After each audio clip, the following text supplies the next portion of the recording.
Kalau orang puasa tanpa sholat tarawih dan 5 waktu, omongannya jorok kasar, itu gimana Pak Ustadz? Apakah sah puasanya? Orang yang tidak berzakat itu sekedar fasik saja. Orang yang tidak puasa itu fasik saja. Tapi orang yang tidak sholat, baca buku 99 tanya jawab sholat. Man taraka sholata muta'ammidan, siapa yang meninggalkan sholat faqad kafara, dia bisa kafir. Oleh sebab itu maka jangan tinggalkan sholat. Sebagian ulama mengatakan meninggalkan sholat itu fasik, tidak sampai mengeluarkan dia daripada agama. Akan tetapi as-salatu imaduddin, sholat adalah tiang agama. Jadi bangunan ini akan hancur roboh kalau tiangnya tidak kuat. Oleh sebab itu jangan tinggalkan sholat. Sholat dan puasa. Bagaimana dengan ngomongnya kasar? Malam yada qaula zur, siapa yang tidak meninggalkan kata-kata dusta, bohong, tipu. Wal amala bihi, tidak meninggalkan perbuatan curang, tipu, muslihat. Falaisa lillahi hajatun fi ayyada'a ta'amahu wa syarabahu. Perbuatan dia meninggalkan makan, meninggalkan minum, tidak makan, tidak minum, itu tak ada pahalanya. Rubba sha'imin, berapa banyak orang yang puasa laisa lahu min shiyamihi, tidak dapat apa-apa dari puasanya illal ju', hanya lapar saja. Wallahu a'lam bishawab.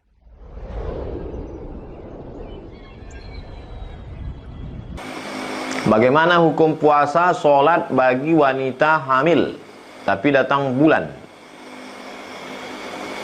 Soalnya dari 4 imam sangat berbeda. Perempuan hamil datang bulan. Perempuan hamil mana datang bulan? Perempuan hamil itu, maka dia kalau tidak puasa, perempuan yang hamil kalau dia tidak puasa menurut mazhab Syafi'i, lihat dulu, dia tidak puasa itu karena dirinya, karena lemah, maka dia mengqadha saja. Nanti di luar Ramadan, di Syawal, Dzulqa'dah, Dzulhijjah dia ganti. Fa'iddatun min ayyamin ukhar, ganti di hari yang lain.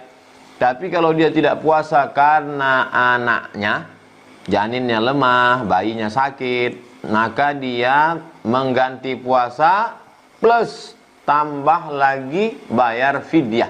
Begitu menurut mazhab Syafi'i. Kalau ada ustaz lain yang ceramah mengatakan ganti saja, tak ada bayar fidyah, berarti dia pakai mazhab yang lain. Wallahu a'lam bishawab.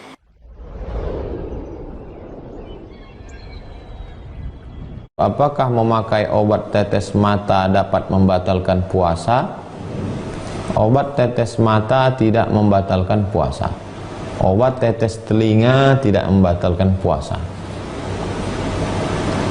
Bisa dilihat dalam fatwa mu'asirah, fatwa-fatwa kontemporer Syekh Yusuf Al-Qaradawi.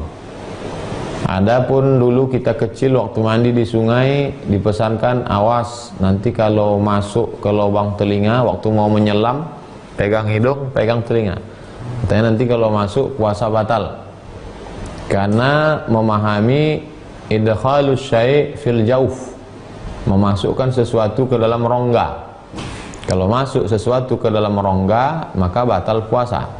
Maka yang dimaksud dengan rongga di situ adalah al-ma'idah, masuk ke dalam tenggorokan dan lambung. Sedangkan masuk ke telinga, tetes tak batal. Masuk ke mata tak batal. Bagaimana dengan suntik? Suntik terbagi dua. Yang satu suntik obat tidak batal. Sedangkan yang batal itu adalah suntik makanan, infus, itu baru batal. Begitu fatwa Syekh Yusuf Al-Qaradawi. Sudah kami terjemahkan dalam buku 30 fatwa seputar Ramadan, Syekh Qaradawi, Syekh Atiyah Saqar, Syekh Ali Jum'ah. Bunga rampai 30 fatwa seputar Ramadan. Begitu juga dengan obat asma. Obat asma, sesak napas disemprotkan tidak batal karena dia tidak masuk ke dalam, hanya melapangkan rongga pernafasan.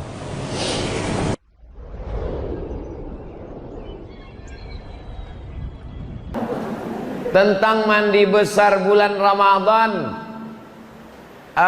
kadang mandinya kesiangan. Orang yang waktu azan subuh dalam keadaan junub, ada disebut dalam Sahih Bukhari, satu hadis, satu bab, tentang orang yang masuk azan subuh dalam keadaan junub. Maaf ibu-ibu, maaf. Ada orang tua mungkin tak sopan. Kau masalah fikih yang mau diolehkan. Malam tu nya junub. Lalu kemudian pas azan subuh tu nya junub. Inya berniat, nawaitu shauma ghadin an ada'i fardhi syahri Ramadan hadis sanatillahi ta'ala. Puasanya sah. Hadisnya sahih tentang orang junub masuk azan subuh dalam keadaan junub, puasanya sah. Nanda boleh itu sesudah azan subuhnya junub.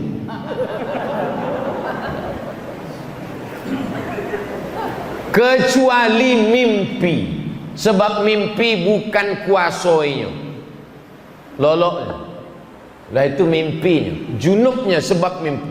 Itu puasanya ndak rusak. Sebab mimpi bukan mimpi, mana bisa dipesan, ndak bisa di request mimpi. Ambo ndak mimpi kering, ndak mimpi basah, ndak bisa di request. Boleh.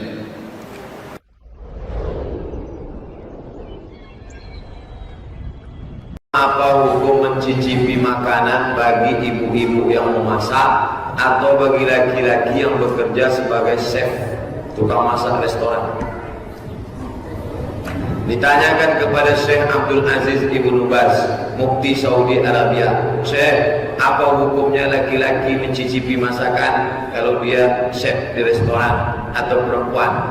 Kata Syekh Abdul Aziz Ibnu Baz, la haraj fi dzalik, la haraj fi dzalik, tidak apa-apa, tidak apa-apa, kata dia. Diambilnya sih, karena alat perasa itu di sini tidak masuk sampai ke dalam. Itu alasan dia. Tapi saya tidak pernah melakukannya. Dan keluarga saya larang. Istri saya, mak saya. Gimana nih, Mak? Cicipin dah? Tak usah, Mak. Nanti kalau kurang garam kita tambah. Ihtiyat. Lebih baik berhati-hati. Tapi kalau ada ustaz nanti mengatakan boleh, tak apa-apa, cicipinlah. Sekali 50 porsi. Banyak pula ke sini daripada ke situ lagi. Oleh sebab itu yang menutup lebih baik nanti, kecuali misalnya dia bekerja di hotel, masak banyak, kalau sempat tak ada rasanya maka gajinya dipotong. Sementara di situ lagi hidup anaknya, maka dia pakailah fatwa. Ini tentang masalah mencicipi.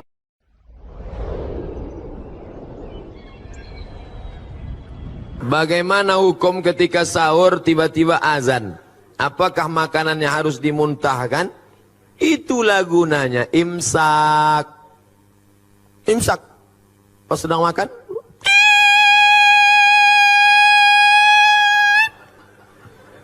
di Maroko tak ada imsak. Rupanya imsak itu cuma ada mazhab Syafi'i.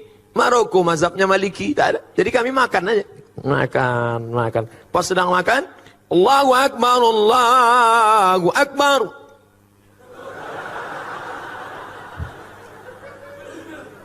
Tanya sama kawan, "Gimana, Bro?" Kata dia, "Tenang, masjid satu lagi belum."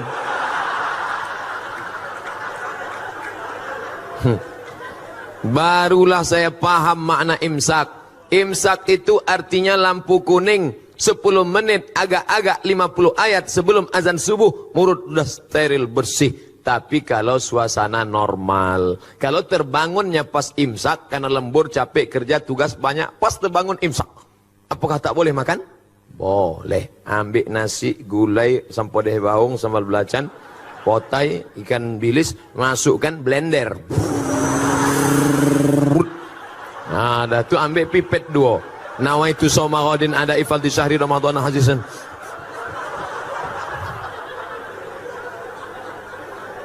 Tapi kalau sudah azan berkumandang, ada makanan dimuntahkan.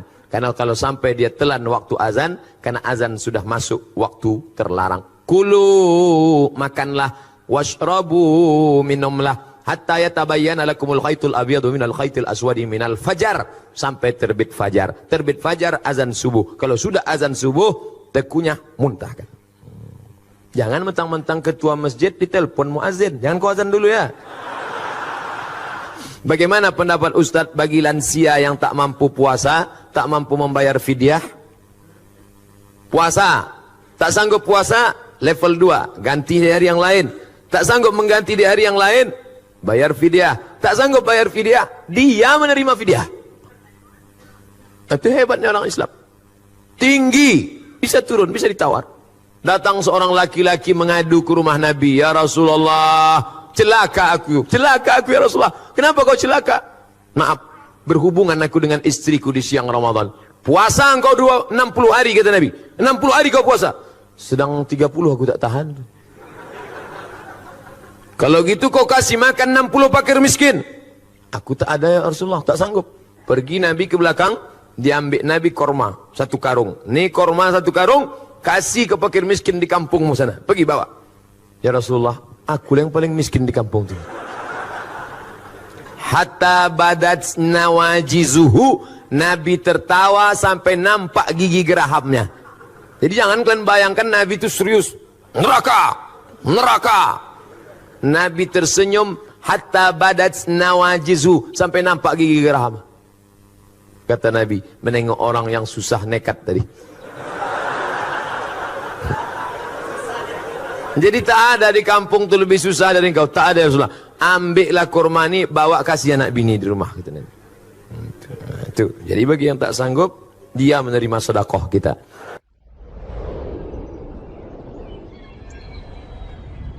Ustaz, kalau sedang puasa, kumur-kumur boleh apa enggak? Kumur-kumur boleh. Tapi katanya haram Ustaz kumur-kumur, nanti puasanya batal. Ghulu.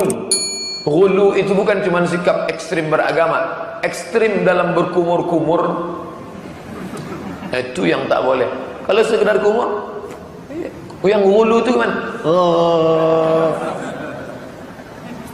andai ini pakai kaca, sudah kelihatan airnya hampir masuk ke dalam. Ghulu ekstrim.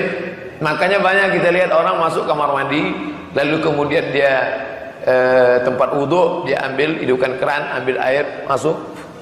Sekali dia masukkan air ke mulut, tapi meludahnya sampai mungkin 5 kali. Kenapa ente ngeludah sampai 5 kali? Sekali aja kan habis.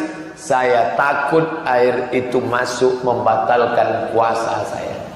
Gosok gigi. Berapa banyak orang yang bertanya, apakah boleh gosok gigi saat bulan Ramadan Ustaz? Boleh. Hanya saja sebagian ulama mengatakan setelah tergelincir matahari makruh. Jam 12, jam 1, jam 3, jam 4 itu makruh. Kenapa? Karena saat itu dia dalam keadaan amat sangat haus, kering. Banyak orang yang lesu, lemah, letoy, loyo. Setelah gosok gigi segar.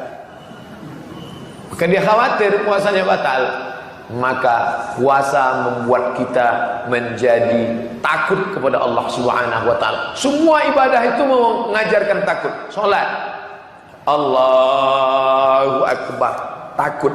Mana ada orang salat matanya jelalatan. Cantik juga masjidnya. Hebat. Baru kali ini lihat mimbarnya begini, pakai batu-batu. Gak ada. Orang sholat disuruh melihat tempat sujud. Takut kepada Allah SWT. Gatal, benar-benar gatal. Paling berani dia menggaruk 1 kali. Gatal juga digaruk. Gatal juga, berhenti, cari kalpana. Kena penyakit kurap, penyakit kulit. Oleh sebab itu sholat membuat orang merasa takut. Hanya saja limit waktunya sedikit, dari mulai takbiratul ihram sampai salam. Karena sholat adalah aqwalun, ucapan, wa af'alun, perbuatan. Mufattatahatun bitakbir, dibuka dengan takbir, wa muhtatamatun bitaslim, ditutup dengan salam. Lalu kemudian puasa mendidik generasi ini untuk takut yang frekuensi waktunya lebih panjang. Berapa? 13,5 jam. Dari mulai jam 5 azan subuh atau setengah 5 sampai buka puasa, terserah di mana. Di Sumatera jam 5 sampai 6.30, 13,5 jam. Di sini pun Di Pulau Jawa lebih kurang begitu juga. Andai dia setengah 5, nanti pukul 6, 13 jam setengah. Selama 13 jam setengah itu takut ngelihat sembarangan, puasa saya rusak. Takut berkata yang tidak benar, puasa saya rusak. Idza qulta li sahibika ansit, kalau kau katakan kepada saudaramu ketika khatib sedang naik khutbah Jumat, tiba-tiba engkau katakan kepada teman di sebelahmu, diam, faqad laghauta, engkau sudah melakukan perbuatan lagha. Wa man lagha fala jum'atalah, siapa yang melakukan perbuatan lagha tiada Jumat baginya. Bagi orang yang sedang sholat Jumat, singkat pendek, khutbah Jumat paling lama 30 menit selesai, tapi tetap dia takut ada yang lebih panjang. Apa itu?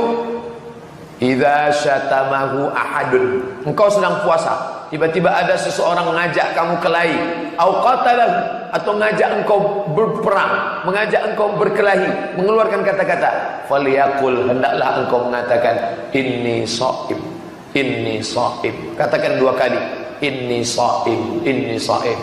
Bukan aku tidak sanggup melawan ente, saya bukannya nggak sanggup berantam, saya bukannya nggak sanggup ngebalas, tapi inni shaim, aku sedang puasa. Inni shaim, aku sedang puasa. Sekarang sedang puasa. Tunggu ntar habis buka kalau mau tahu.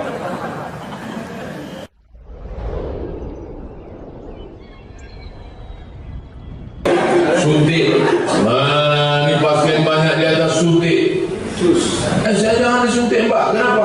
Kata guru kami, suntik membatalkan puasa. Suntik terbagi 2. Kalau suntik obat tidak batal, tapi kalau jarum yang dimasukkan meneteskan infus makanan itu batal. Karena infus itu makanan. Orang kalau sudah kena infus maka dia itu yang batal, karena itu makanan tak boleh. Nanti ditutupnya kantong pasang infus. Udah agak-agak segar keluar. Pakai sekali. Ada hal infus boleh. Kalau obat boleh. Ini batal nih, nggak boleh. Tidak batal. Ibu tahu apa? Ibu kan bukan ahli agama. Langsung buka. Nih 30 tanya jawab sudah. Bisa baca? Nggak bisa. Biar saya baca. Tidak batal.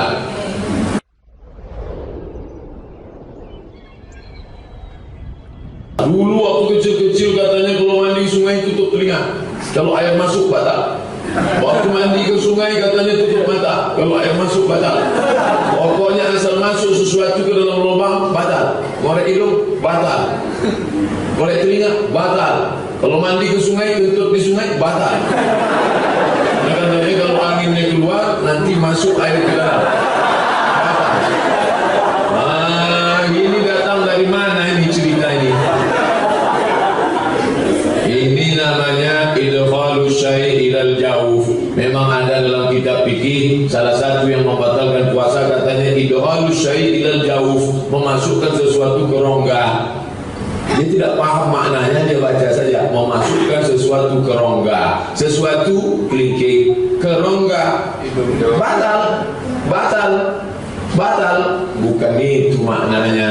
Masuk sesuatu ke rongga, memasukkan yang membatalkan ke rongga tenggorokan sampai masuk ke dalam. Kalau tak masuk tidak apa-apa. Oleh sebab itu bantuan pernapasan bagi penyakit asma itu tak batal. Kata Syekh Musa ini tak batal. Kenapa? Karena dia tak masuk ke dalam, hanya sampai di atas. Susah napasnya. Ada tadi yang banyak-banyak itu iklan. Masuk-masuk. Tak batal. Lagi yang pakai itu tidak batal karena tak masuk ke dalam.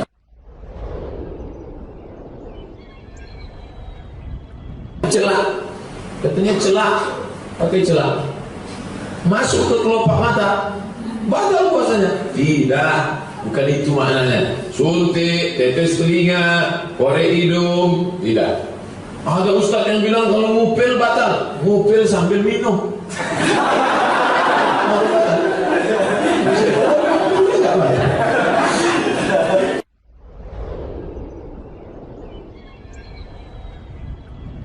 Rossi.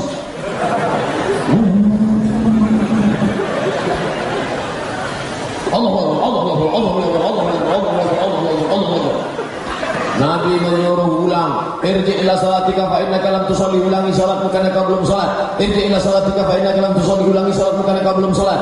Irji ila salatika fa innaka lam tusalli, ulangi salatmu karena kau belum salat. Gara-gara apa? Tidak ada tumakninah. Hatta tastaqim qa'iman, sampai ada tumakninah tegak. Bismillahirrahmanirrahim. Alhamdulillahi rabbil alamin. Ar-Rahmanir Rahim. Maliki yaumiddin. Iyyaka na'budu wa iyyaka nasta'in. Cari imam-imam yang muda, macam imam masjid sajadah, nah, muda, semangat, energi. Ini kadang imam ini banyak lo batuk, jadi berdaya ini. Bismillahirrahmanirrahim.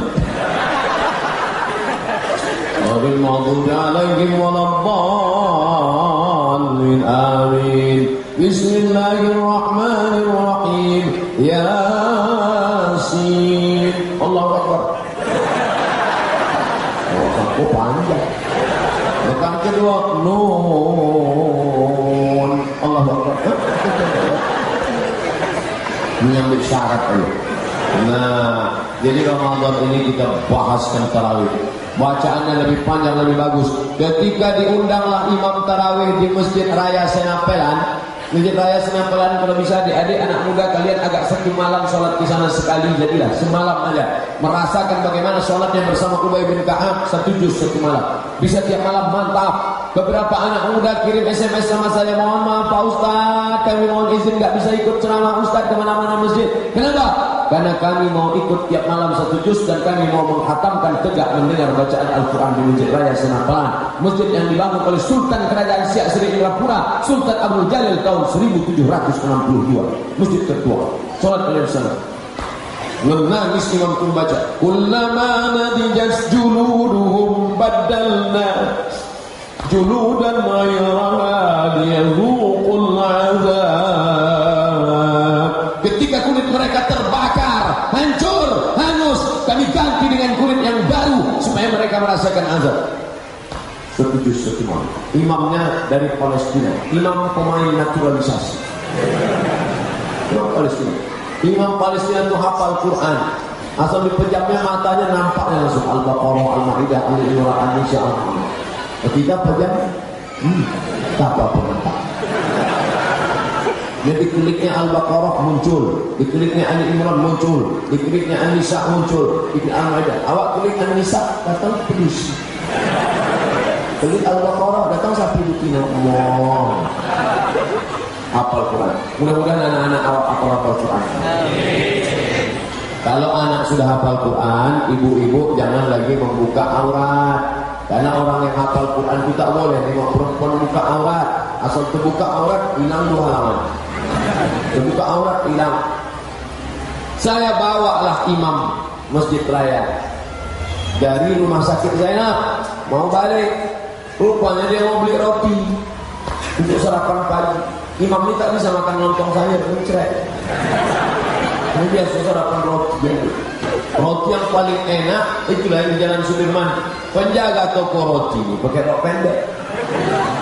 Masuk ke dalam tidak jadi masuk. Astagfirullah. Tidak jadi masuk. Lebih baik tidak udah sarapan daripada menengok rok pendek.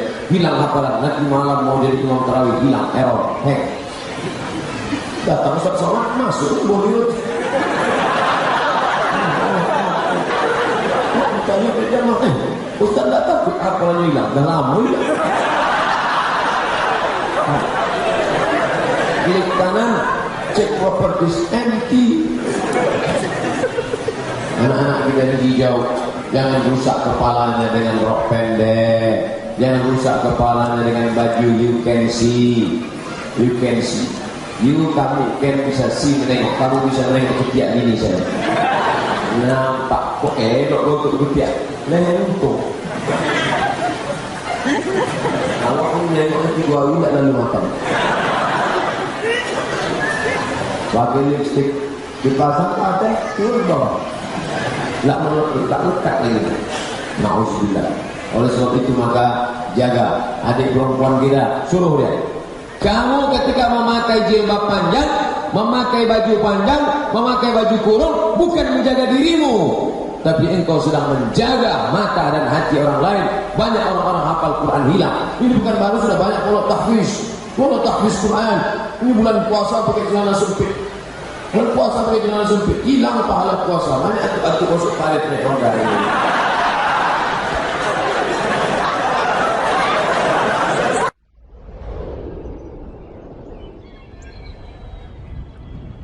Apa boleh tidur setelah sholat subuh? Sebab di negeri kami musim hujan Ustaz, dingin. Sholat jam 5, setengah 6 sampai 7 masih gelap dan dingin. Lalok di rumah awak apalah salahnya? Misalnya lalok di rumah orang saya lah. Tapi nan saya elok-eloknya, nan diajarkan Nabi, selesai sholat subuh berzikir, berdoa, baca Quran sampai terbit matahari. Jam bara kini maghrib 6:15. Maka awak di masjid berzikir sampai jam 6:15. Mudah caranya. Beko kalau maghribnya 6:30, maka di masjid juga sampai jam 6:30. Kalau maghribnya kini jam 6:15, maka di masjid subuh sampai jam 6:15 salat isyraq. Habis duduk di masjid berzikir, baca Quran, berdoa, berzikir, baca Quran, berdoa. Tasbih 1000, alhamdulillah 1000, Allahu akbar 1000, istighfar 1000, salawat 1000, baca Quran, baca Yasin.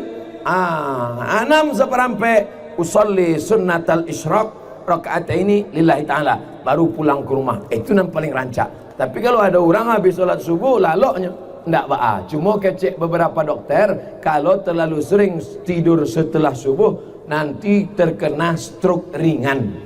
Keceknya stroke ringan. Nauzubillah.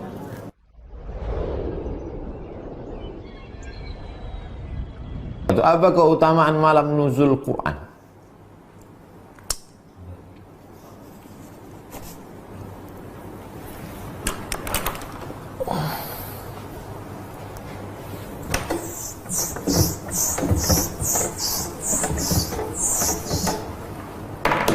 Inna anzalnahu fi lailatul qadr.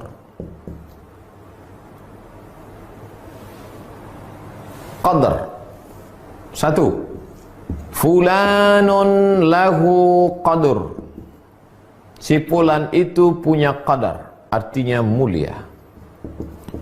Kalau nampak kita raja, fulanun lahu qadrun, itu orang mulia. Maka malam Lailatul Qadar artinya malam yang memiliki kemuliaan.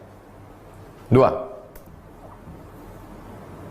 Yufraqu fihi kullu amrin hakim. Inna kulla syai'in khalaqnahu biqadar. Khalaqnahu biqadar. Qadar di sini artinya takdir. Maka pada malam itu ditetapkan takdir secara detail. Takdir secara umum sudah ditulis di Lauhul Mahfuz. Tapi secara detail per tahun malam Lailatul Qadar. 3. Qudira alaihi rizquhu fayaqulu rabbi ahanan.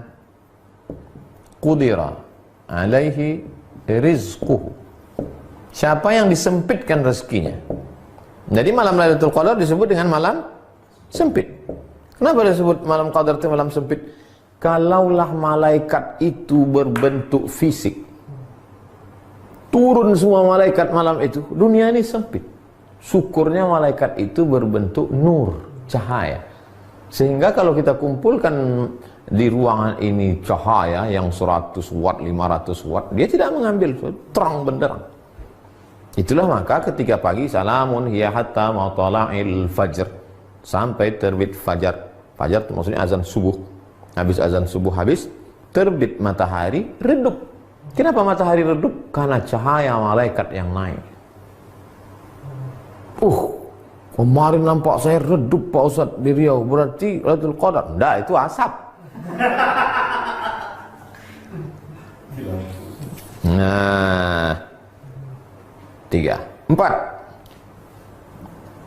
Kata Nabi SAW, dulu ada orang zaman Bani Israel, zaman Nabi Musa alaihi salam, 4 orang. Malamnya qiyamul lail beribadah kepada Allah, siangnya jihad fisabilillah. Malamnya tak pernah tidur beribadah kepada Allah, siangnya jihad fisabilillah. 80 tahun tidak pernah buat dosa tarfata ainin, walaupun sekedip mata, tak pernah buat maksiat.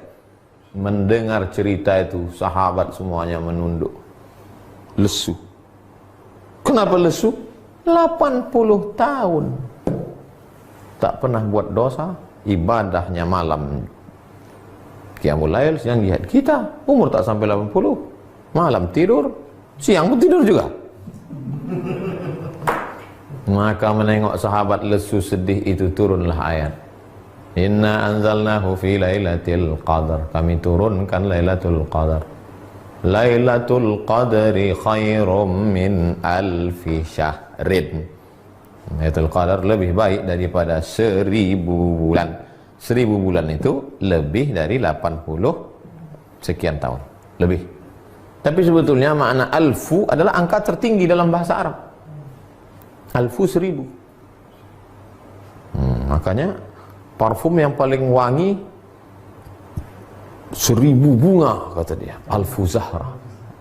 Ada paling 2-3 helai aja yang petik.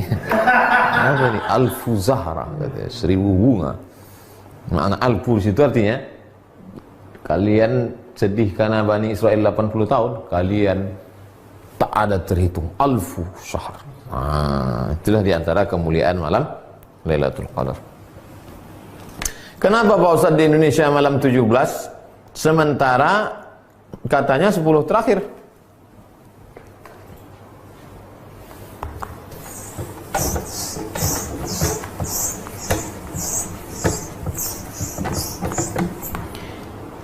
Inna anzalnahu fi lailatin mubarakah.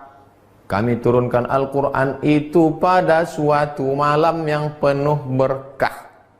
2. Inna anzalnahu fi lailatul qadr. Kami turunkan pada malam qadar. Satu malam itu berapa? Satu tahun itu berapa malam? 360 malam. Malam yang mana? Diperkecil lagi. 360 malam diperkecil lagi. Syahrul Ramadan alladzi unzila fihi al-Quran diperkecil menjadi 30 malam. Maka tereliminasilah 330. Tinggal 30. Dari yang 30 malam itu malam yang mana? Maka buka kitab tafsir Ibnu Katsir dalam surat Al-Qadar. Ada pendapat mengatakan malam pertama, ada pendapat mengatakan malam ketiga, ada pendapat mengatakan malam kelima, ada pendapat mengatakan malam ke-9, ada pendapat mengatakan malam ke... Terus pendapat yang mengatakan malam 17, di antara yang berpegang itu adalah mazhab Syafi'i. Wa ma anzalna ala abdina, yang kami turunkan wahyu pada hamba kami Muhammad sallallahu alaihi wasallam, yaumal taqal yaumal jam'ani yaumal furqani yaumal taqal jam'an, pada malam bertemu, pada harinya, malam harinya ketemunya dua pasukan. Kapan ketemunya dua pasukan itu? Tanggal 17 Ramadan. Itulah dalil dia turun tanggal 17 Ramadan. Lalu yang mengatakan 10 terakhir dari hadis, taharru lailatul qadri fil ashril awakhir min Ramadan. Carilah Lailatul Qadar pada malam terakhir Ramadan. 21 ramai iktikaf masjid, 22 kosong, 23 full, 24 mall, 25 penuh, 26 sibuk pasar bawah membeli, 27 puncaknya, 28 kosong, 29 balik kampung. Datang corona, kosong semuanya.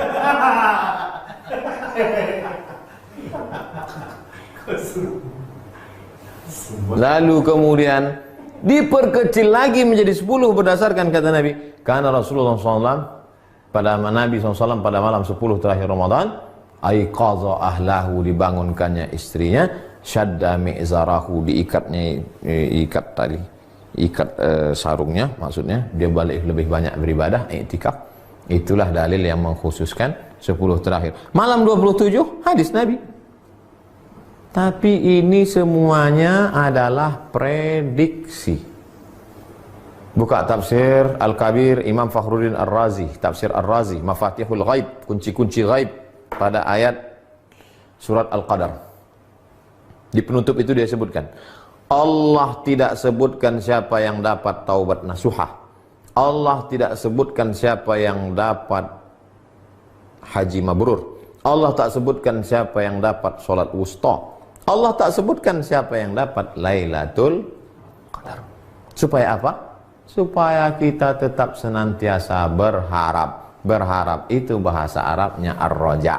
Ar-raja adalah salah satu stasiun mendekatkan diri kepada Allah Subhanahu wa ta'ala. Bayangkan kalau ditetapkan waktunya. Lailatul Qadar itu adalah malam 11.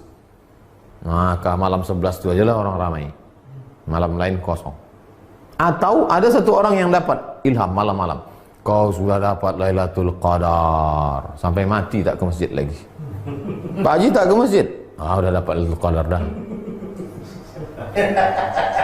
Jadi apa rahasia dibalik disembunyikan Lailatul Qadar? Supaya kita hidupkan malam dari malam 1 sampai malam 30. Malam ini malam yang ke 15. Malam Jumat. Belum ada meteor meletup lagi.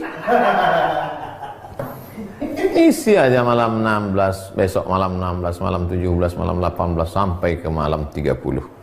Mudah-mudahan kita termasuk yang mendapat Lailatul Qadar. Setelah mengalami Lailatul Qadar itu memangnya apa? Apakah setelah dapat Lailatul Qadar jadi orang tukang cerita di warung kopi, tukang update status sudah dapat Qadar, atau makin takut pada Allah, atau makin ingat mati, atau makin khusyuk ibadah? Coba renungkan. Suatu malam Pak Ustaz, tiba-tiba saya terbangun jam 2. Di samping tempat tidur saya itu ada ceret. Mau saya tuangkan air, gak keluar Pak Ustaz. Rupanya malam Lailatul Qadar membeku air malam itu. Tak keluar Pak Ustaz, beku. Situlah saya dapat Lailatul Qadar. Tak berapa lama WA istrinya. Jam 1 tuh aku membersihkan kulkas. Letakkan es batu dalam ceret abang tuh. Nah, beku lah itu. Orang ini banyak mengada-ngada aja. Mengaku berjumpa Nabi Khaidir, mengaku itu ini. Itu sebetulnya dibalik itu semua untuk merenung dalam hati, apakah kau makin khusyuk, kau makin takut, kau makin wara, kau makin zuhud, atau kau jadi tukang cerita kemana kemari, udah cerita. Perhatikan baik-baik. Perhatikan baik-baik. Kita udah 42 stasiun ini. Tanggung-tanggung ini. Ustaz, saya ada kebiasaan setiap berangkat dan pulang kerja selalu mencium istri saya. Apakah boleh hal seperti itu dilakukan saat Ramadan? Orang yang mengatakan boleh mencium istri, dalilnya adalah hadis riwayat Aisyah, wa kana Rasulullah SAW qabbala. Nabi mencium Aisyah bulan puasa. Ulama yang mengatakan tidak, Nabi boleh, karena Nabi bisa mengontrol hawa nafsunya. Kau tak terkontrol, takut dia lepas. Apalagi akad nikahnya baru kemarin 1 Ramadan. Berapa banyak orang tak bisa menahan hawa nafsu, melakukan hubungan pada siang Ramadan itu, berpuasa 2 bulan berturut-turut, bukan tahun tanggung.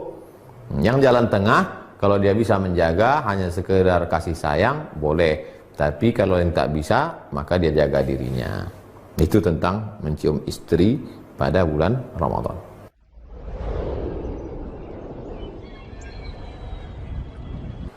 Ustaz, di tempat saya sholat witirnya 3 rakaat 2 salam. Tapi kemarin saya mendengar dari salah satu ustaz, tarawih 3 rakaat itu 1 kali salam. Mohon penjelasannya Pak Ustaz.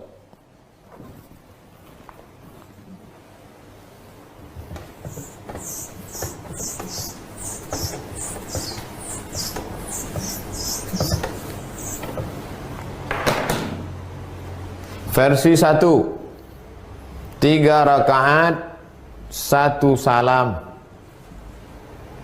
tidak pakai tasyahud, supaya beda dia dengan maghrib.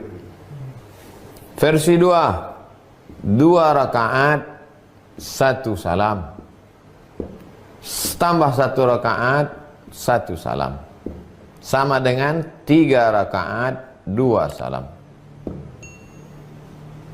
Mana yang afdal menurut mazhab Syafi'i? Ini afdal. Kenapa lebih afdal ini? Iftitahnya 2 kali. Kenapa lebih afdal ini? Iftitahnya 2 kali. Tasyahudnya 2 kali. Salamnya 2 kali. Al-jaza' ala qadril amal. Balasan lebih banyak sesuai dengan banyaknya amal. Oh, yang dilihatkan ikhlasnya. Mana orang tahu ikhlas kau? Yang orang tahu kan amalmu. Ikhlas bukan urusan. Ikhlas malaikat udah tahu. Ikhlas itu sirrun bainaka wa bainallah. Antara engkau dan Allah saja. Ini afdal. Kalau witir itu ganjil Pak Ustaz. Ini jelas ganjil. Ini kan yang satu ini ganjil ya. Yang dua ini apa namanya? Syafa'. Wal fajr walayalin ash wasyaf'i wal watr. Watr, witr, lugatani. Basri, bisri, busri. Tarmizi, tirmizi. Witri, watri. Water, air, lain. Syafa' ini artinya genap.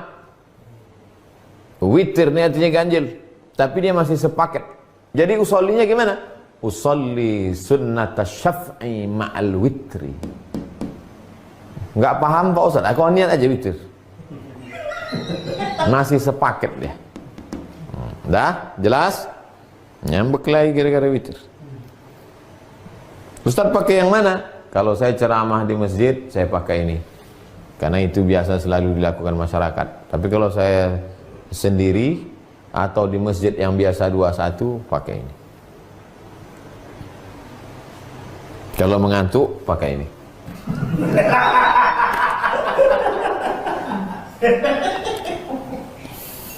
Jelas, Pak. Bu Samsiar. Ustadz, ada salah satu ustadz mengatakan bahwa ada pendapat ulama mengatakan onani tidak membatalkan puasa. Mohon menjelaskannya. Jadi videonya itu dipotong. Dia sedang menjelaskan hukum puasa panjang lebar. Lalu disebutkannya beberapa pendapat ulama. Menurut pendapat Imam Asy-Syaukani, menurut pendapat Imam Fulan, menurut pendapat Imam Fulan, onani itu hukumnya berdosa tapi tidak membatalkan puasa. Tuh, dipotong. Nah, itulah bahayanya. Jangan tonton sepotong-potong, tonton video ini sampai tuntas. Kan selalu dibuat gitu. Jelas, Ibu Samsiar? Jadi Ibu Samsiar cari video lengkapnya. Sebetulnya itu pembahasannya adalah lengkap tentang puasa, tapi kemudian dipotong pas pernyataan onani dosa tapi tak membatalkan puasa menurut pendapat ulama.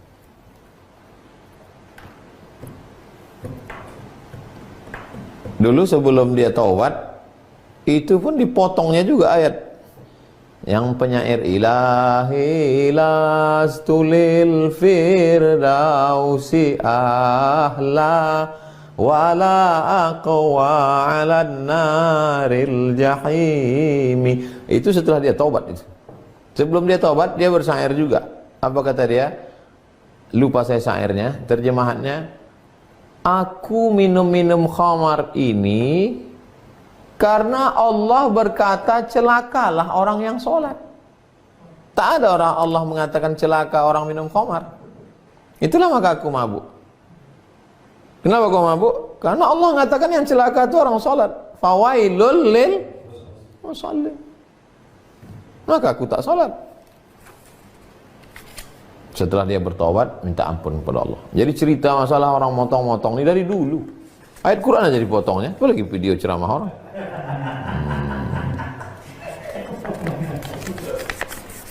Kita berbeda pendapat itu biasa. Tapi karena berbeda pendapat lalu memotong video orang untuk menjelek-jelekkan orang, jangan. Karena di dunia ini kita tak lama. Nanti kita akan mati menghadap Allah. Assalamualaikum Ustaz, waalaikumsalam warahmatullahi wabarakatuh. Apakah benar di bulan puasa orang sudah meninggal dunia itu datang ke rumahnya? Ibu Astuti, kalau mau tahu cerita tentang roh dari A sampai Z selengkap-lengkapnya, beli 2 judul buku Ibu Astuti. Yang pertama buku judulnya ROH, Roh. Saya seminggu yang lalu ke toko buku banyak. Roh, Ibnu Qayyim Al-Jauziyah. Yang kedua kitabnya Tazkirah, ditulis oleh Imam Al-Qurtubi. Ustaz Qurtubi ada sama kami. Imam Al-Qurtubi. Judul bukunya At-Tazkirah. Inilah 2 buku terlengkap tentang roh. Jadi Ibu Astuti, roh itu tempatnya 2. Yang pertama, ruh orang baik-baik, tempatnya Illiyin. Yang kedua, ruh orang yang jahat-jahat, tempatnya Sijjin. Lalu kemudian ada pula posisi yang ketiga, Allah kuasa mengembalikan ruh itu masuk ke dalam jasad untuk menerima azab kubur atau rahmat kubur. Dan Allah kuasa pula untuk menempatkan ruh itu kemana dia mau, kemana dia suka. Jadi apakah mungkin ruh itu pulang ke rumah? Bisa saja kalau Allah kuasa, tapi tidak ada dalil secara spesifik mengatakan ruh pulang malam Jumat jam sekian ke rumah. Tidak. Oleh sebab itu maka jangan percaya kalau orang mengaku-ngaku melihat itu, melihat ini. Pokoknya kita yas'alunaka 'anir ruh, mereka bertanya kepadamu tentang ruh, qulir ruhu min amri rabbi, katakan ruh urusan Allah, wa ma utitu minal ilmi illa qalila, tidaklah engkau diberitahu tentang ilmu ruh ini kecuali hanya sedikit saja. Saya ulang, ruh tempatnya yang baik-baik Illiyin, yang jahat-jahat Sijjin. Ada kemungkinan Allah mengirimkan ruh masuk ke dalam jasad untuk menerima azab atau mendapatkan rahmat, dan ada juga kuasa Allah untuk menempatkan ruh di suatu tempat. Wallahu a'lam bishawab. Ustaz, bagaimana hukumnya mengambil pelajaran dari Google? Google itu kalkulator, Bapak, Ibu. Ibu tak tahu 257 tambah 875 berapa? Tak tahu, gunakan itu. Begitu juga dengan Google. Tapi Google tak bisa membedakan mana zam-zam, mana khamar. Google tak bisa membedakan mana komunis, mana ateis, mana orang beriman. Oleh sebab itu, yang menggunakan Google itu mesti orang yang berpengetahuan. Luruskan akidah, perbaiki akhlak, perbaiki syariah halal haram. Pakailah Google untuk mencari. Ketik Google, Ustadz Adi Hidayat, Ustadz Bakhtiar Nasir, Gus Baha, Ustadz, banyak ustaz-ustaz. Pakai, bisa dipakai. Dari Muse, Ustadz, apa hukum berlebihan berkumur-kumur ketika puasa karena gigi gusi berdarah? Kalau gusi berdarah, ludah saja. Tuh. Berdarah lagi. Tuh. Berdarah lagi. Tuh. Kering dia insyaallah. Kalau berkumur-kumur, yang tidak boleh itu al-ghulu, berlebih-lebihan. Masukkan air, kumur-kumur jam 1 siang.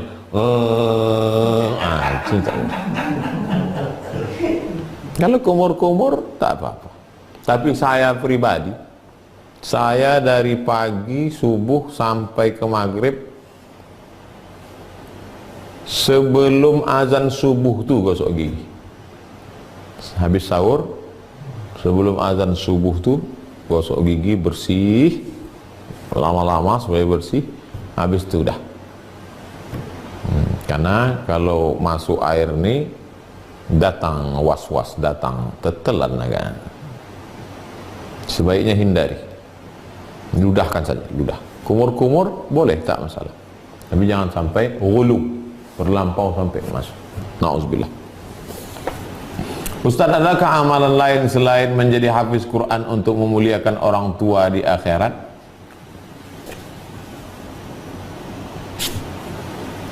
Orang tuamu itu akan dimuliakan dengan dipakaikan tajun minan nur, mahkota dari cahaya. Pemakaian mahkota dari wali santri, dari anak murid nomor 1 ke wali santri. Menangislah ibunya. Habis selesai datang wartawan. Ibu tadi haru waktu anaknya memasangkan mahkota itu karena nanti di surga dipasangkan mahkota. Uang sekolahnya mah.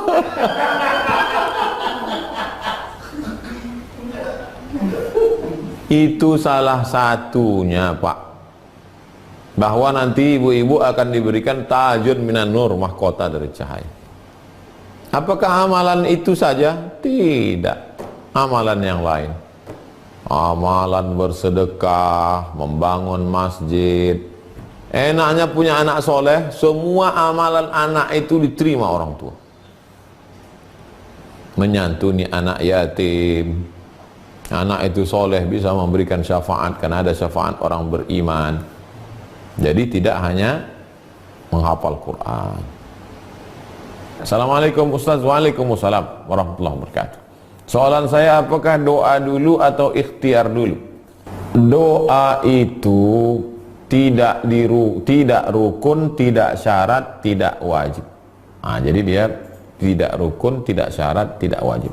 Kalau Bapak berdoa dulu, Rabbi habli minas shalihin, Rabbi habli minas shalihin, Rabbi habli minas shalihin. Kau doa Rabbi habli minas shalihin? Iya, udah nikah? Belum? Ya nggak apa-apa, nggak apa-apa. Adapun orang sudah menikah baru berdoa. Nah, jadi tidak rukun, tidak syarat, tidak wajib. Kalau mau diurutkan biasanya orang usaha, sehabis usaha ikhtiar, habis ikhtiar doa, habis doa tawakal. Kalau dapat syukur, tak dapat sabar, ridha. Itu urutan yang biasa. Tapi kalau Pak Aizat mau, Encik Aizat mau ubah, berdoa dulu, habis doa baru berusaha, habis usaha baru tawakal. Tak apa-apa, tak masalah. Karena bukan rukun, bukan syarat, bukan wajib. Ustadz, apa hukumnya menjual barang KW? Nabi SAW masuk ke pasar, dimasukkannya tangannya ke dalam. Ya hadza ya sahibat ta'am, penjual makanan, apa ini? Kenapa yang di dalam ini basah, yang di luar kering? Asabahul matar, kena hujan ya Rasulullah. Kalau basah tak laku, jadi kami tutup dengan yang kering. Man ghasyana falaysa minna, siapa yang menipu bukan golongan kami. Jadi ada merek-merek yang asli, original, lalu kemudian dicetak yang KW, maka dia sudah menipu. Man ghasyana falaysa minna. Tapi ada barang-barang yang memang dia original, yang harganya sampai ratusan juta. Kemudian mereka ini memang tahu bahwa ada produk KW-nya, sudah menjadi umum, dan dia tidak merasa dirugikan. Tas kah namanya, sepatu. Pokoknya orang yang beli itu tahu bahwa itu KW. Dan orang yang makai pun tahu KW. Begitu ditengoknya tas, udah tengok muka KW. Artinya dia tidak memalsukan. Itu memang udah terjadi pada produk itu. Gitu. Nah, itu tidak apa-apa. Tapi kalau dia sendiri atau sekelompok, itu tipu, tak boleh. Tapi kalau kita balik ke kajian kita, menghindari yang haram, takwa. Menghindari yang syubhat, wara. Menghindari yang halal, zuhud. Jadi kalau mau menghindari ini, syubhat ini, wara. Ibu Sri Mulyani, Sri Mulyati. Ustadz, jika seorang sudah haji kemudian meninggal, kain kapan ihramnya boleh dipakai untuk kain kapan? Boleh. Kain kapan ihram tuh? Nah, kemarin habis umroh atau haji, kain kapan dibawa pulang. Kan mubazir tuh, dicampakkan di hotel-hotel tuh. Bawa pulang. Tuh kan. Tapi jangan ada niat macam-macam. Jangan pula sengaja disimpan, pesan ke anak-anak, nanti kalau papa meninggal tolong bungkus pakai kain ihram. Untuk apa, Pak? Supaya waktu dicek malaikat, nggak usah diperiksa lah, ini sudah habis umroh.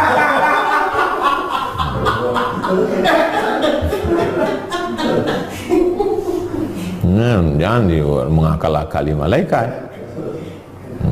Boleh. Bolehkah kita bersifat tafaul? Tafaul itu artinya mencari barokah, mengalap barokah. Ya, beberapa sahabat Nabi SAW meninggal dunia memakai kain yang dulu pernah diberikan Nabi kepadanya. Kenapa? Karena mengharapkan barokah. Nah, dipakainya kain ihram itu, tapi bukan mau mengakal-akali malaikat. Mereka boleh tayamun, tabarruk, tafaul. Terakhir, Dwi Sania. Ustadz, bagaimana cara menghadirkan hati ketika berdoa? Ketika kita berdoa, kita lupa apa yang kita ucapkan. Apakah itu termasuk lalai? Lalai lah. Sampai lupa apa yang diucap, atau kemana-mana hatinya. Ya Allah, Allahumma innaka afuwwun karimun tuhibbul afwa, nampak toples.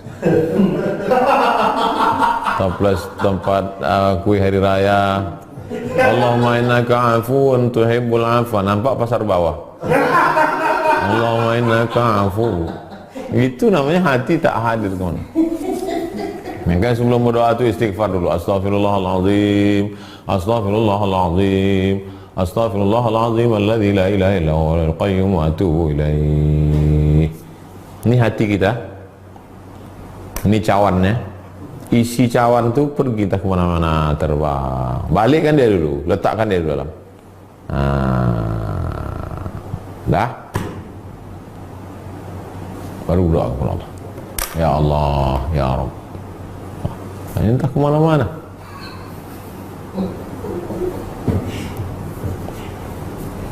Ya muqallibal qulub, engkau yang membolak-balikkan hati, sabbit qulubana, kokohkan hati kami ala dinik, dalam agamamu, wa ala ta'atik, dalam ketaatan kepadamu, ya Allah. Ya afu, Allahumma innaka afuun, engkau maaf, tuhibbul afwa, kau cinta kepada maaf, fa'fu anna, maafkanlah kami, ya Allah. Hadis riwayat Aisyah. Kalau aku berjumpa dengan Lailatul Qadar, itu apa doanya ya Rasulullah? Allahumma innaka afuun tuhibbul afwa fa'fu anna.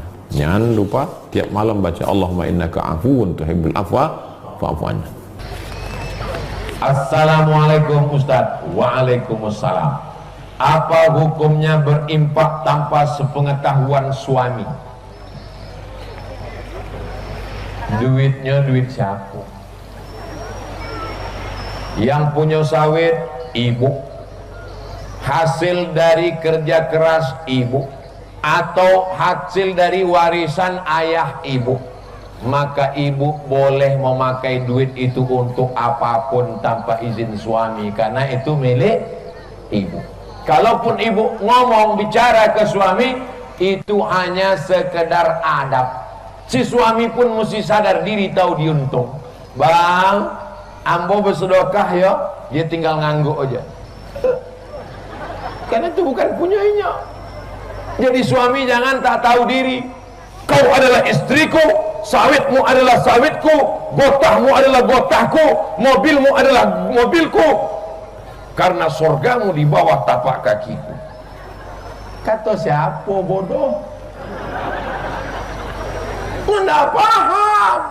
Dalam Islam itu suami punya harta, istri pun punya harta. Ibu kebetulan anak orang kaya, amin, dapat dari bapaknya jatah sawit 10 hektar, amin, menikah dengan seorang laki-laki, masuk pula nyamuk tadi.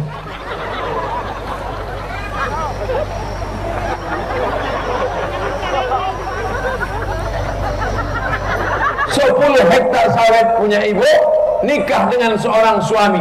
Apakah 10 hektar punya ibu ini berpindah jadi milik suami? Tidak, itu punya ibu. Kalau ibu meninggal, tengok, kalau punya anak, maka harta ibu tadi diwarisi oleh suami 1/4. Kalau tak ada, anak? Setengah. Jadi kalau ibu punya sawit 10 hektar, mau meninggal tak ada anak, setengah punya dia, dia akan kawin lagi. Lebih baik serahkan ke masjidku. Ustaz provokator. Aku bukan provokator, ngasih tahu aja. Bapak ibu yang dimuliakan, jadi kalau harta itu memang punya ibu, silakan bersedekah. Tapi kalau ibu tak punya apa-apa, ibu rumah tangga, maka ada 5 kewajiban suami. Yang pertama, kasih makan. Ibu udah makan? Alhamdulillah. Yang kedua, kasih pakaian. Ibu udah dapat pakaian? Sekarang banyak perempuan tak dikasih pakaian, tingginya 160 cm, dikasihnya baju 50 cm. Kekurangan kain, resleting belum berpasang, belum selesai dijahit sudah diambil, gara-gara bayar uang jahitnya setengah. Makan, pakaian, tempat tinggal, pendidikan, perhatian, itu kewajiban laki-laki kepada perempuan, dan itu hak ibu kepada suami. Lalu kemudian ada duit belanja, ibu mesti nanya dulu, Bang, Mas, AA, Tulang, aku mau sedekah ini boleh? Kata dia, sedekahlah. Tapi kalau dia bakhil, pelit, Abang Fir'aun, boleh aku sedekah sikit? Nanti kalau kau mati, nilai menolong kau nanti. Mudah-mudahan dibukakan Allah pintu hatinya, insya Allah. Semua ibu-ibu yang hadir ini, suami-suaminya pasti soleh-soleh. Karena kalau tak soleh, takkan mungkin diizinkannya pergi pengajian. Bang, aku mau pengajian. Kemana? Ke Kayu Ara. Siapa yang ceramah? Ustaz Somad. Pergilah deh. Abang tak ikut, aku mau main gaprik dulu. Assalamualaikum Ustaz Abdul Somad. Waalaikumsalam. Bagaimana pendapat Ustaz tentang tak boleh menyembelih, membunuh hewan ketika istri sedang hamil? Bini sedang hamil, tidak boleh menyembelih kambing, karena nanti kalau kambingnya disembelih, anaknya lahir tak beleher.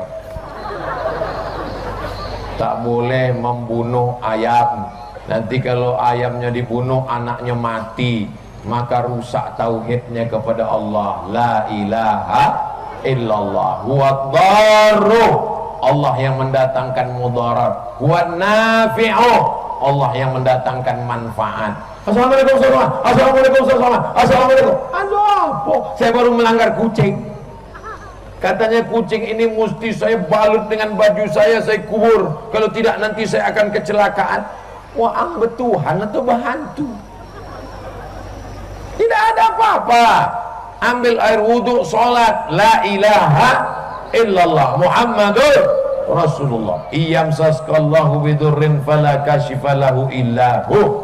Kalau Allah ingin menimpakan musibah, tak ada yang bisa menolong kecuali Allah. Wa ayyuridka bi khairin fala radda li fadlih. Tapi kalau Allah ingin membinasakan, memberikan kemuliaan pun, tak juga ada yang bisa menolak. Itulah makna tauhid, la ilaha illallah. Jangan rusak tauhid kita kepada Allah. Ini kadang kita ini sudah kacau tauhid kita, macam-macam perbuatan maksiat. Mana pawang hujan? Mana pawang hujan? Ambil mangkuk. Itu namanya pawang hujan, kono hujan. Bagaimana hukumnya orang sudah talak 3, dia bayar orang lain untuk balik kembali? Itu namanya cucian lama belum kering, CLBK. Kalau sudah talak 3, la tahillu lahu hatta tankiha zawjan ghairah.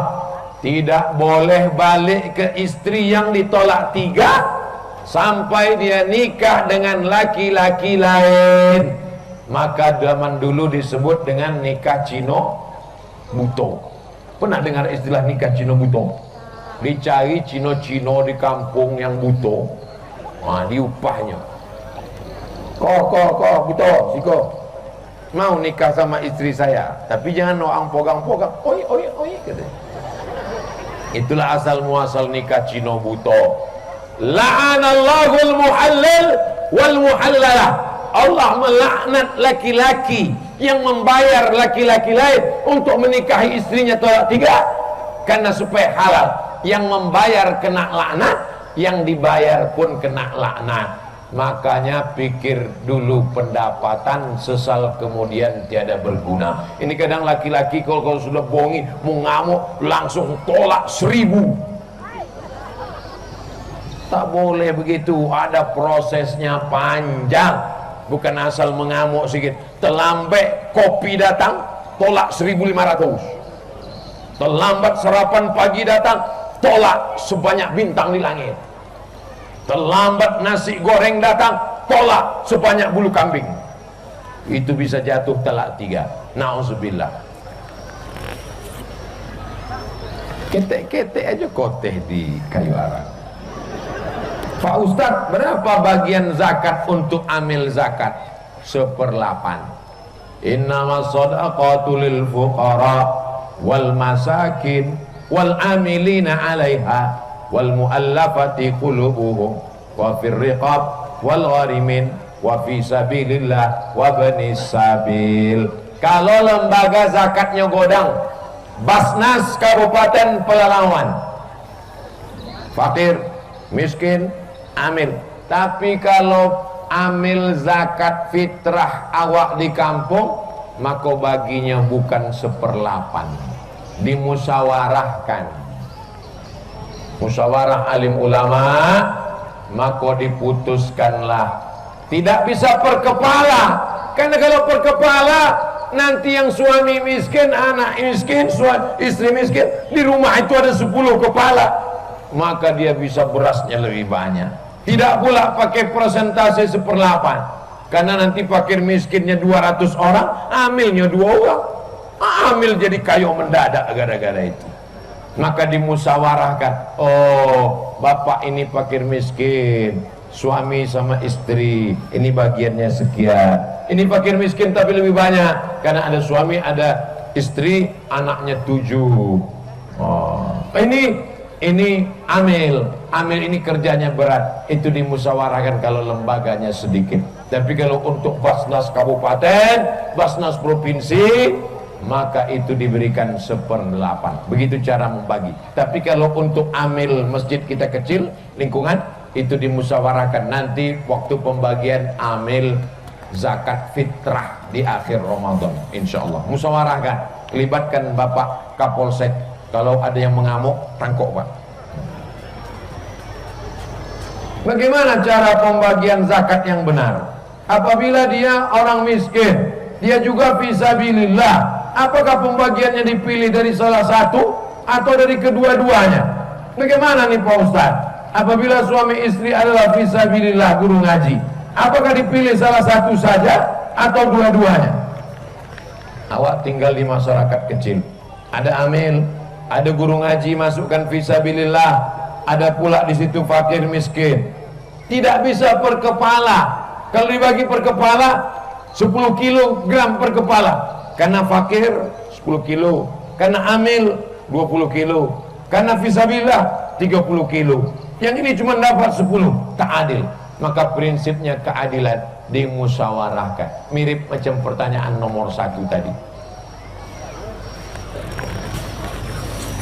Bagaimana seorang istri sholatnya taat, puasa Senin Kamis dikerjakan, tapi sama suami suka bohong? Ini kok nampaknya pertanyaan dikasih suaminya. Kenapa dia berbohong? Apa yang menyebabkan dia berbohong?